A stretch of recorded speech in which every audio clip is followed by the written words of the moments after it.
Heipä hei! Katsotaan tällä videolla pappakoiran muodonmuutos. Tässä pappa on aivan suttuisena. Toivotaan, että videon lopussa puhdas ja siisti. Pappakoiran turkille käytetään tällaista kosteuttavaa ja hellävarasta shampoota. Papa iho on jo vähän kuiva. Sitten shampoo annettiin vaikuttaa ohjeen mukaan noin 5 minuuttia ja sen jälkeen huuhdeltiin ja laitettiin vielä hoitoaine. Pappa saa vähän namia kesken pesunkin.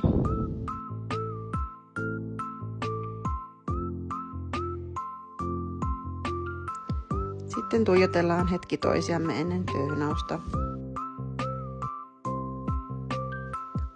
Sitten pappa kuivattiin föönillä, että turkista saadaan kuiva ja suora.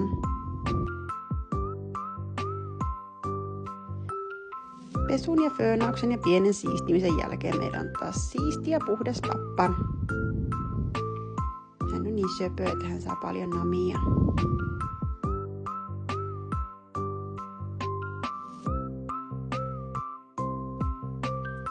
Sitten vielä loppupalkka.